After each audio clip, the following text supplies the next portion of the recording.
So from energy efficiency, we are flipping to closing the loop. And here we are going to talk about strategy for sustainable growth of India. And we have Dr. Mukund Rajan, Chairperson eCube Investment Advisors. I'll hand it over to him to share his thoughts. You have a presentation, I guess. Yeah, so is it up? So over to you, Mr. Mukund Rajan. Thank you so much, and I wish I'd met you last night as well, because I may also have decided to abandon the presentation and do this as a chat. I do have 30-odd slides, so I'm sorry to inflict this on you, but hopefully some of the data points on some of the slides will be relevant and useful. But I have to say, I really enjoyed the last discussion. And Padhu, I think you've covered a lot of the stuff that I was meaning to, and in much more detail. So thank you for that, and maybe when the Q&A happens, you can answer some of the questions on my behalf. So thank you once again for having me here at the Nilgiri's Economic Dialogue. Wonderful to see the kind of interest this has generated. What I'm going to talk about today is really the sustainability transition, as I see it, that Indian business, so I'm really talking mostly about corporates, are undertaking. And given the context of this panel, I'm going to spend a few moments also talking about the importance of circularity within this. Again, we touched upon a lot of this in the conversation we just heard. Personally, I do believe that just like the digital revolution of the last 2 decades, the sustainability transition of the next 2 decades is going to disrupt business, drive growth, and it will reward those who are thinking ahead of the curve. My presentation today is structured in 3 parts. First, I'm going to talk about the Indian context, then the response of forward-looking Indian businesses, and I'm going to end with some of the key imperatives for circularity. So we'll start with the Indian context. Now, exactly a week back, we heard the finance minister and the union budget speech. But some of you may also recollect her July speech, and before that, last year's speech in February, where she talked and then reinforced this concept of green growth. And green growth was presented as one of 7 government priorities. I do believe that this declaration has been an important milestone in India's evolution towards a green economy. I'm not changing it yet. Indian businesses, I think, now do understand that with major adverse developments such as global warming, we know that 2024 has been the hottest year in recorded history, and the quality of life consequences of environmental degradation, seen for instance in the increased respiratory ailments caused by extremely poor air quality across major Indian cities, this movement towards a green economy has become essential.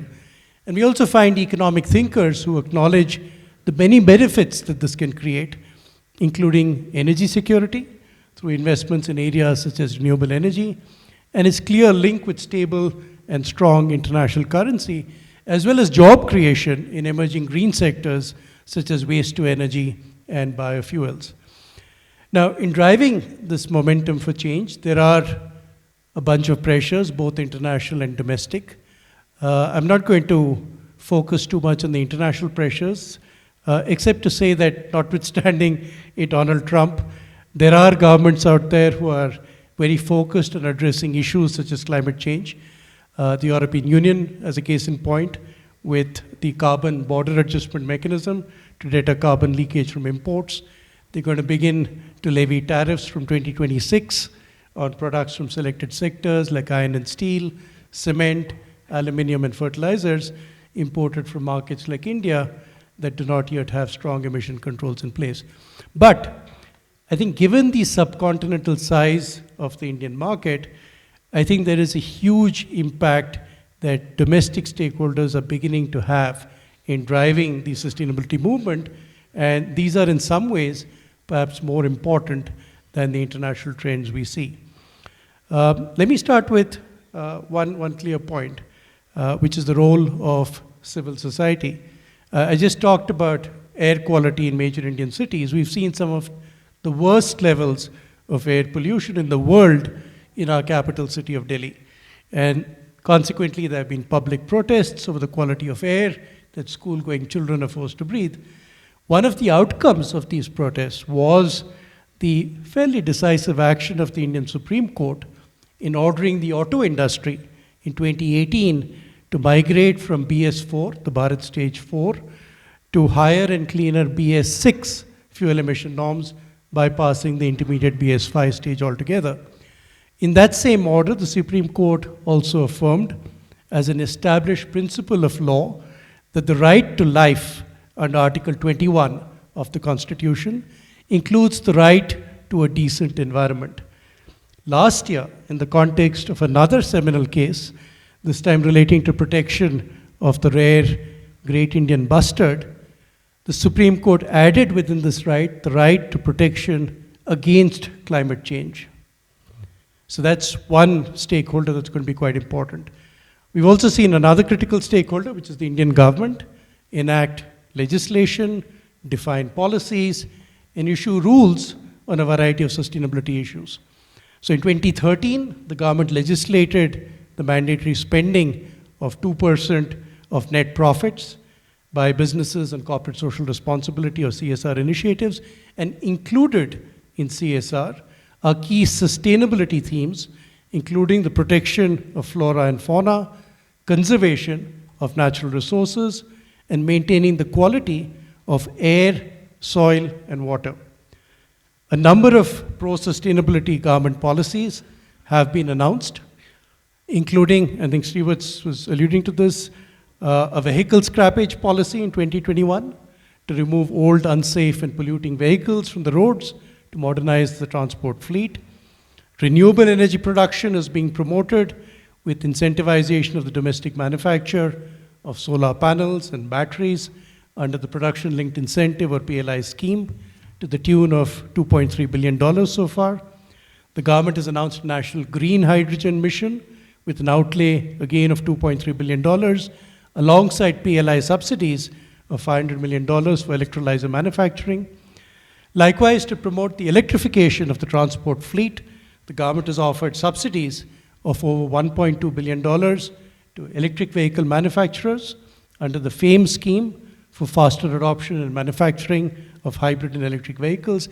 These are in addition to many state government subsidies such as road tax waivers, lower vehicle registration fees, and so on.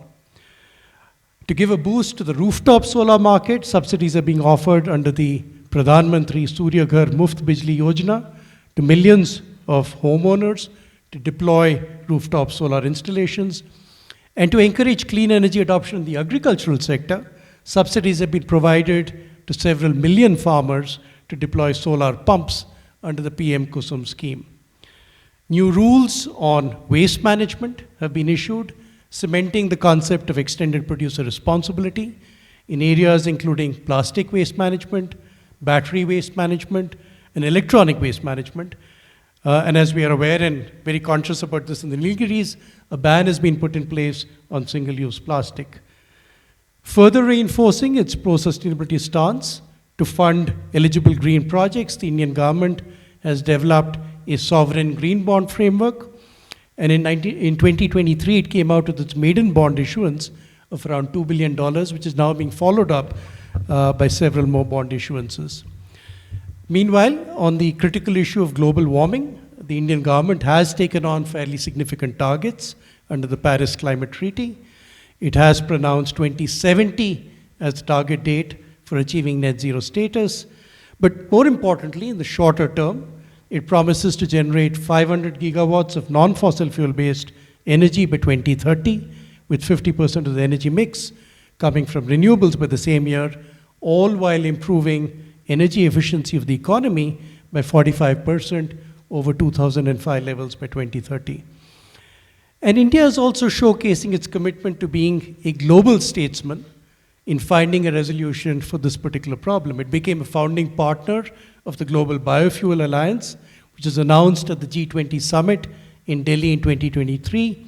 And it's anchoring the work of the International Solar Alliance, as well as the Coalition for Disaster Resilient Infrastructure. Now, aligned with this pro-sustainability stance, we're also seeing strong regulatory tailwinds, which have been provided by both the public markets regulator, the Securities and Exchange Board of India or SEBI, as well as the central bank, the Reserve Bank of India or RBI.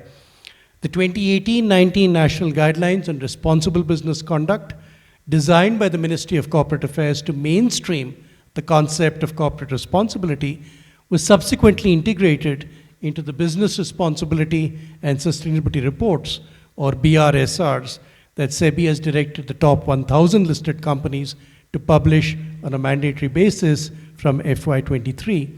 And SEBI subsequently announced a calibrated plan for these companies to make tighter disclosures on a subset of critical E, S, and G metrics titled the Core BRSR. These need to be assured or assessed by third parties, and their scope has been extended to value chain partners. Parallelly, the banking regulator, the Reserve Bank of India, has started pressing banks and lending institutions to incorporate an assessment of both physical and transition risks across a range of climate change scenarios to determine their resilience to financial losses. In last year's report on currency and finance, the RBI recognizes climate change as a huge threat to financial stability, and it notes that extreme weather events could reduce India's GDP by 2 to 6% annually by 2030. And it estimates that a delayed climate transition could raise financing costs by as much as 20% for Indian companies exposed to climate risks.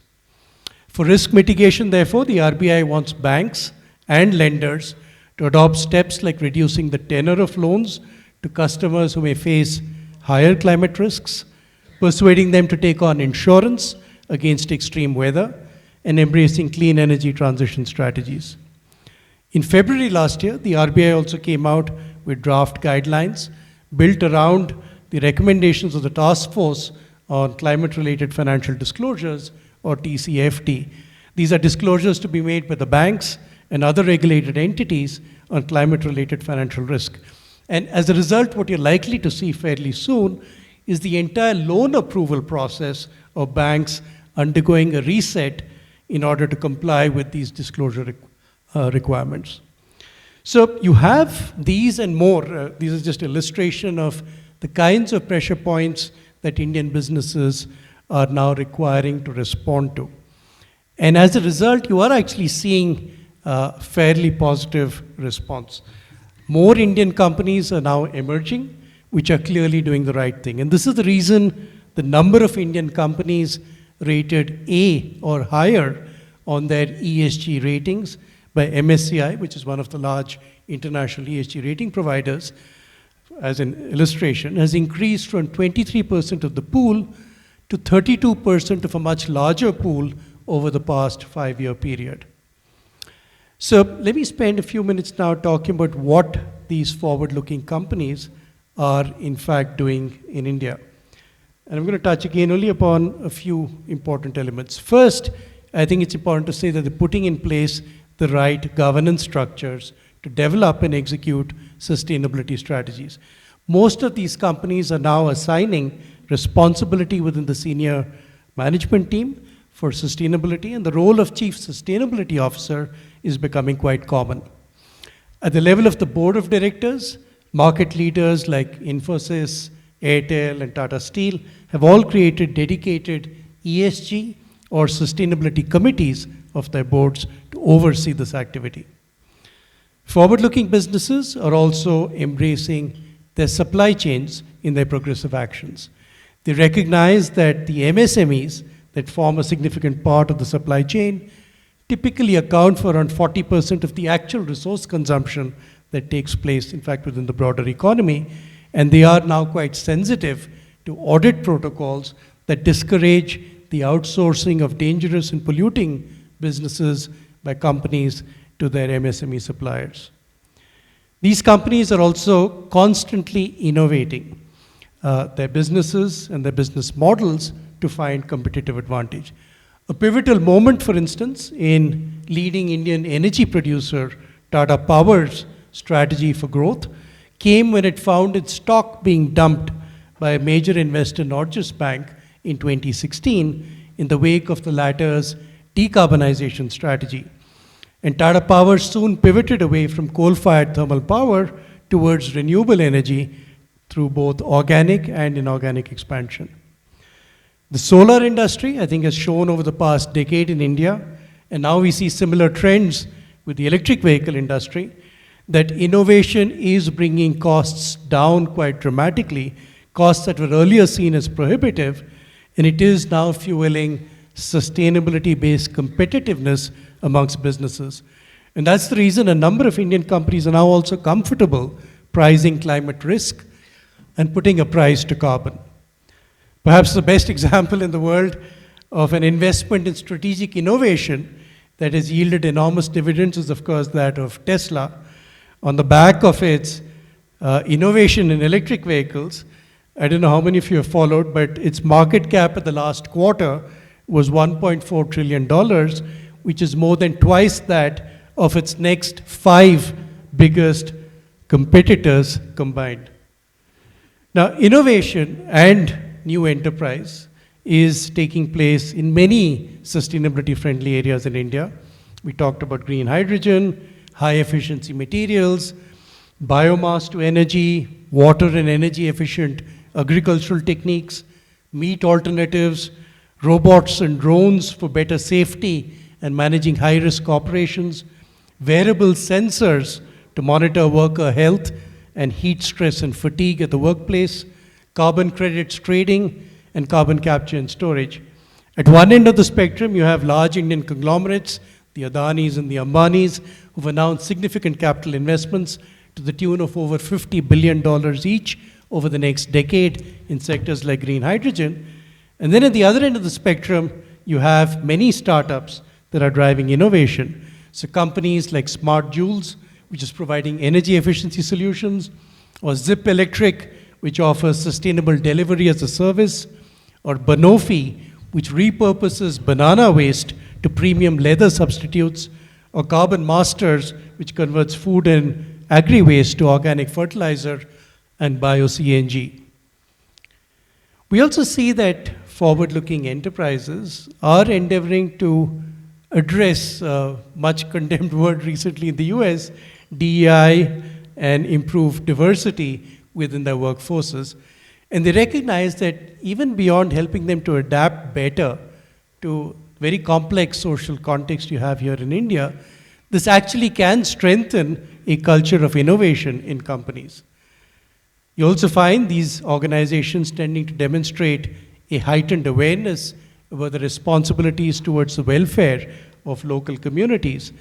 And they adopt a participative approach, encouraging local communities to make informed choices. For instance, as you can see in the photo on the slide, the issue of land use alongside renewable power generation. These companies also leverage their statutory CSR spending obligations to become neighbors of choice, investing in the future of local communities through initiatives such as skills development. To catalyze sustainability performance improvement, you find many companies like Marico, that have started linking performance on material issues like carbon emission reduction to executive compensation. They say what gets measured gets improved, and linking senior executive compensation to sustainability outcomes is now forcing the pace of change in many Indian companies. Integral to the link with compensation is a necessary focus on measurement, tracking sustainability performance, and making transparent disclosures. Multiple reporting frameworks are being used, including the Global Reporting Initiative, or GRI, and Integrated Reporting, or IR. But clearly, the Business Responsibility and Sustainability Report, or the BRSR mandated by SEBI, is now becoming central to the communication by Indian businesses of their sustainability commitment to stakeholders. Now, to be clear, there is a lot of skepticism in the market about the data that companies report. As one global investor study revealed, there are concerns around the integrity of the data, the inconsistency of ESG rating data, and how data gets integrated into company strategies. The best companies, therefore, put in place clear, consistent reportage of data over time, backed by third-party assurance. And by doing this, they also avoid the perils of greenwashing, which has created reputational and other risks for a number of prominent global brands. The finance minister did announce in her budget speech last July that a green taxonomy will be unveiled soon. This will help to reduce far-fetched claims of green activity. But in the meantime, I personally believe that there will be a substantial impact created by the sunlight of scrutiny of the BRSR reports of companies by a varied set of stakeholders, including regulators, of course, but also analysts, proxy firms, activists, the media, and others. So in sum, successful and forward-looking Indian businesses are understanding that sustainability indicators are becoming a critically important measure of their performance. They're architecting strategies that span the material factors impacting their businesses. They're putting in place the right governance, linking performance incentives to sustainability outcomes.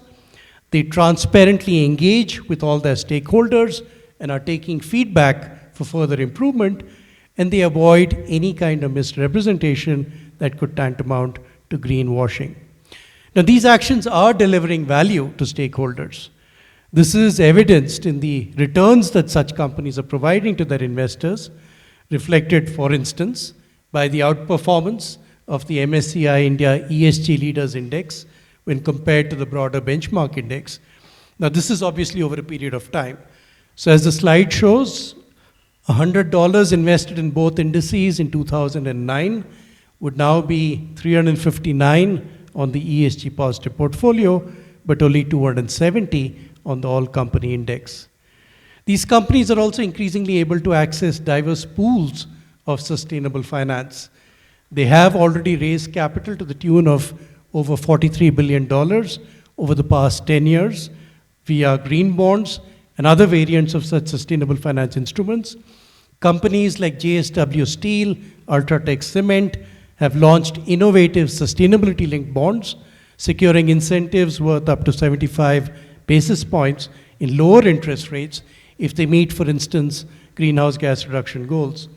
These companies, by the way, are also receiving significant capital via the government's PLI schemes and other subsidies going forward, and will likely access a significant chunk of the close to $12 billion that the government announced last year for long-term financing to the private sector for research and innovation in sunrise sectors. What investors are thus seeing is that by backing better sustainability performing stocks, risks reduce on the one hand, and these companies are also better placed to take advantage of emerging new opportunities. So it should come as no surprise then that some of the recent flotations of green equities have done so well. And this is also the reason growing numbers of Indian investors are seeking sustainability data more regularly and using it to build their models of risk management and financial performance. So now, as a precursor to the panel discussion, I'm going to end my talk by underlining the value of circularity within these strategies being adopted by forward-looking companies for sustainable growth. The best companies are clearly focusing on resource use efficiency and circular economy practices, including designing products, services, and business models in ways that minimize waste and extend life across product life cycles. There's also increasing recognition that many of these measures are no regrets measures. They require little by way of capital investment. Investments in energy efficiency improvement, and Padu talked a lot about this, for instance, have high returns on investment, and some of these, in lighting for instance, pay for themselves quite swiftly even within the financial year. This focus on circularity, however, does require some thrust on three key elements: innovation, collaboration, and engagement. And I'm going to finish off by dwelling briefly on each of these elements. In terms of innovation, I think companies need to explore how they can achieve life extension of products, perhaps through refurbishment, modular designs for easy disassembly of products, enabling parts to be reused and easily replaced, new business models in the sharing economy to ensure greater productivity of assets, and finally, reduced raw material usage through investments such as down-gauging in the plastics industry, as companies like Nestle and Coca-Cola have shown with their plastic bottles and cans, cutting raw material procurement as well as emissions from transportation. And these, of course, essentially speak to the time-honored traditions of the 3 Rs: reduce, reuse, and recycle. And you have many other illustrations of such practices in circularity, including Unilever's design of refillable packaging to reduce plastic waste, Tata Steel's repurposing of slag generated during steel production by using it for construction, including road building, as well as in cement production. The waste heat recovery systems that Paddu again talked about, which cement companies are using in their manufacturing processes to capture waste heat generated during production to generate electricity, and thus reducing their own energy consumption and carbon emissions, and so on. In all this, technology is also going to be an important aid to companies to establish greater transparency and traceability in their circular practices. And so we're finding that companies are now beginning to use blockchain technology to really capture the transparency in their supply chains and effectively tracking materials from production right through to end of life. Turning next to collaboration, there are numerous fora that companies are using to stay abreast of international best practices. A number of Indian companies have benefited, for instance, from the RE100 network, which brings together companies committed to embracing 100% renewable energy. Mr. Gopalakrishnan is here. He will remember the Real Car project, which entailed partnership between Jaguar Land Rover and Novelis to recycle aluminium from old vehicles into new car parts, establishing a closed-loop system to minimize waste and energy consumption between two organizations that otherwise are part of rival business groups. And in steel, you're seeing the Hyserna collaboration between companies like Tata Steel and Rio Tinto, which aim to cut carbon emissions by 20% in the short term and potentially 80% in the long term. Collaborations are also growing within supply chains. Under Unilever's supplier climate program, for instance, the company is collaborating with its priority suppliers, providing raw materials, ingredients, and packaging, who collectively represent 63% of Unilever's total carbon emissions, and is seeking to substantially reduce its Scope 3 emissions by building the climate capabilities of these suppliers. There are many government schemes in India as well that are promoting collaboration, particularly among small businesses. So if you take, for instance, the Small Industries Development Bank of India or SIDBI's Cluster Development Fund, this supports MSMEs by providing soft loans up to 80 to 95% of project costs for developing hard and soft infrastructure in MSME clusters with the objective of promoting green manufacturing practices. Collaborations are also key to strengthening the connect between industry, academia, incubators, and research parks and startups. Some of the benefits of these we in fact saw during COVID around issues like vaccine development, cold storage improvement, and medical waste disposal. And a lot more can surely be accomplished if this kind of collaboration is sustained. Finally, let me talk about engagement. With the disruptive changes that the sustainability transition can cause, businesses will need to consistently engage with all their key stakeholders, but especially the consumers. In Unilever's case, it decided that each of its 70,000 products will carry labels showing their carbon footprint. In a sense, it's empowering its consumers with this information and demonstrating to them that its products are sustainable. Companies can gather feedback from the consumers about their sustainability efforts and product lifecycle impacts. Engaging consumers in these kinds of initiatives also helps them to gauge the public perception and demand for their products. So whether you're in the B2B space or the B2C space, I think you need to think about how you can engage your consumers and co-create a successful and sustainable future for yourselves. Of course, with the critical impact that regulation has on business operations in India, a key focus of engagement will also have to be in terms of advocacy with the government. I think we all recognize that the country's infrastructure for recycling and waste management is inadequate, to say the least, and the government has an important role to play in establishing efficient systems for collection, sorting, and processing recyclable materials. More awareness is required among consumers regarding the benefits of circular economy practices, and educational campaigns will be very important to inform both businesses and consumers about sustainable practices. So to recap, innovation, collaboration, and engagement are going to be key to making advances on circularity. I'm going to end on that note. I think all of us have a critical role to play in moving this agenda forward, and I hope the thoughts I've shared will stimulate some more discussion during the panel discussion that follows. You've been very patient. Thank you very much for listening to me. Thank you very much. So I'm going to throw open a very interesting question. If Mondelez launches a carbon neutral Cadbury's, and if it's going to be 30% more than the current Cadbury price, how many of you are willing to pay for it? There are very few hands going up. If Mr. Narendran from Tata Steel launches steel that is produced from hydrogen, and the cost of steel is 60% more than the current steel price, how many of you are going to buy that steel?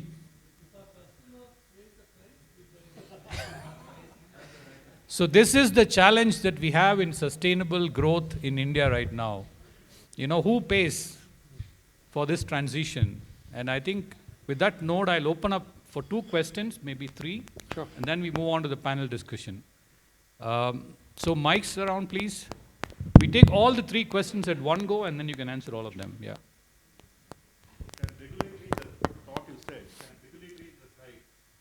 Can come into picture in putting the sustainability and the cost has to be absorbed by across the system? Is a thought on your question. Okay. Second question, anyone has? Yeah, I think Mr. Arun Maira has a question. Thank you very much, Mukund. Joy and a pleasure to hear you. The question that I'm going to ask him is related actually even to the previous panel. You just now said that companies can't be regulated by their customers, right? Just now. Customers can't regulate the companies because the incentives of the customers are many other things.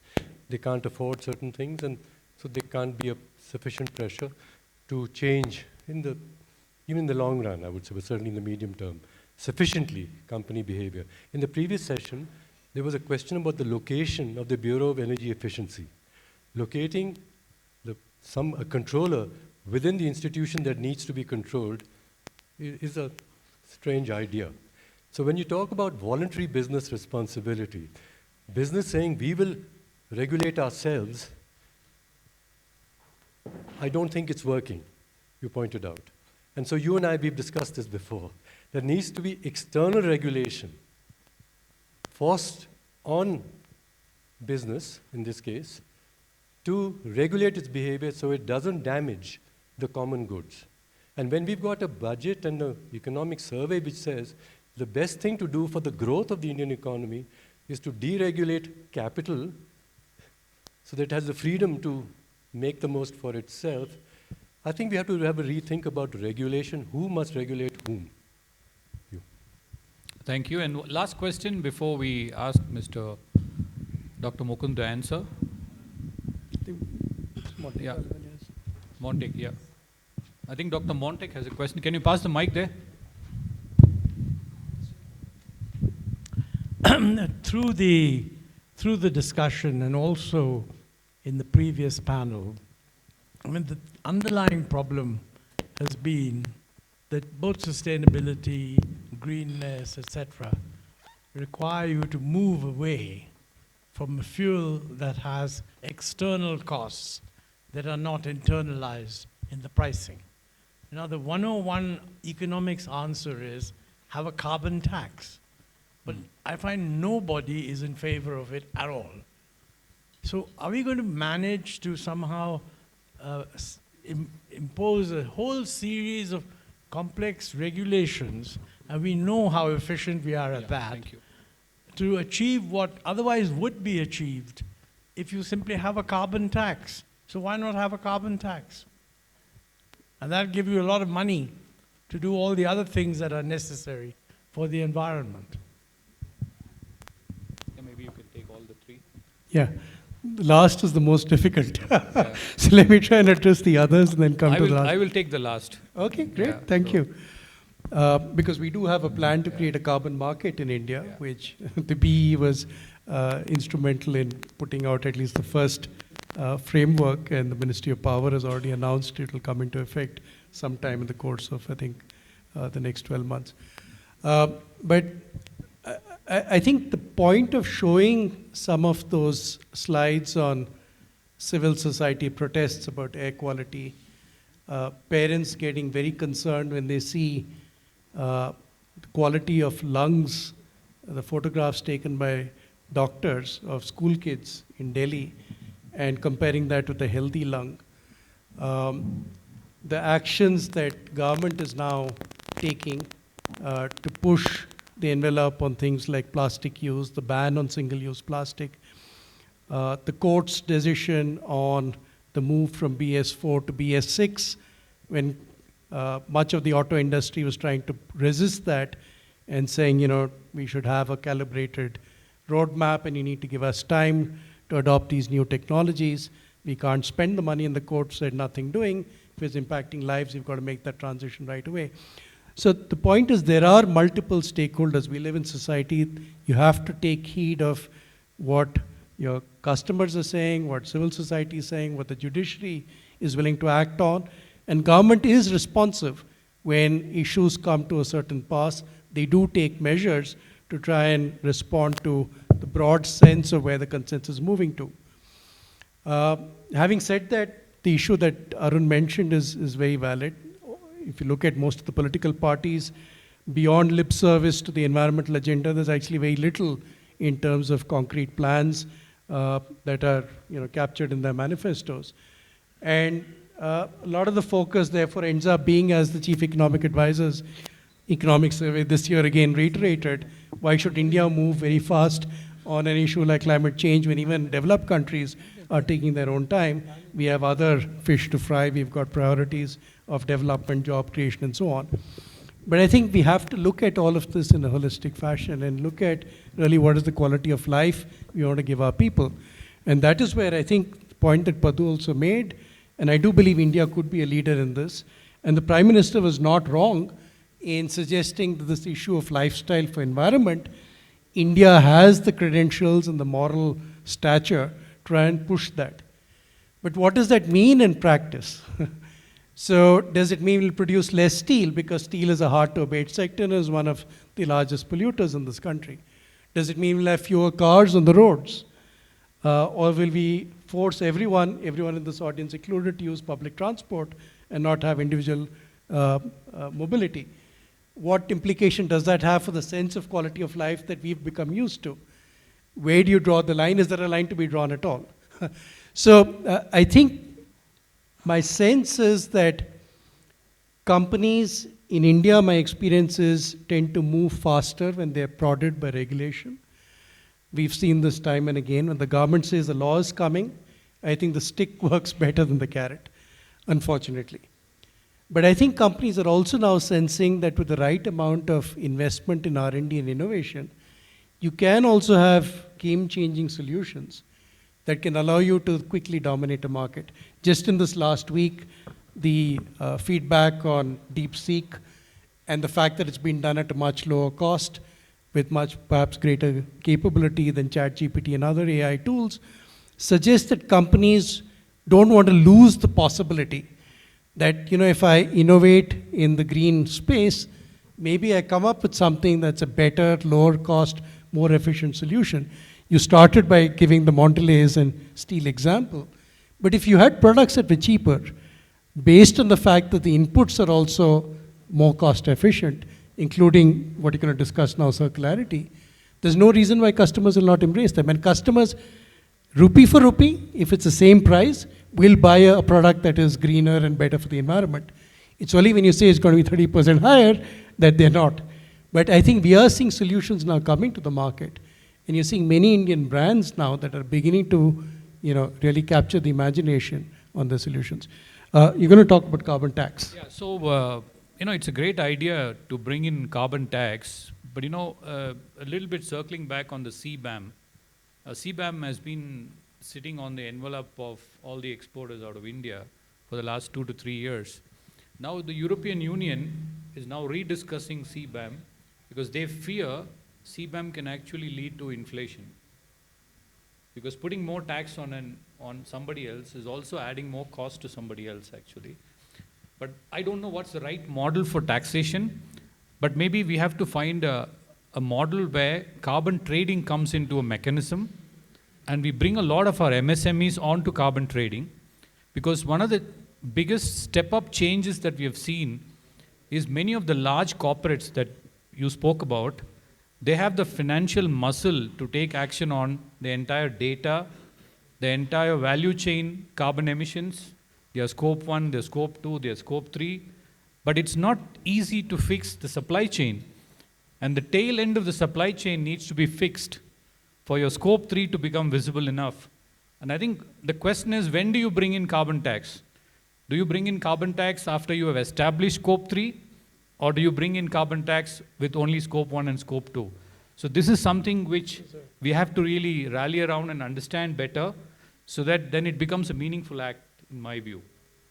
And lastly, I think whatever tax you bring in, it again adds to cost to the consumer. And then who pays for it? That's the big challenge in front of us. I think on that note, I would like to thank Dr. Mukund for taking time and for your thoughtful presentation. And some of that you have thrown up at the end will be posted to the panels. Great. And I hope we now move on to the panel session, please. Yeah. Thank you Thank you very very much. And much. please give him a big applause. Yeah.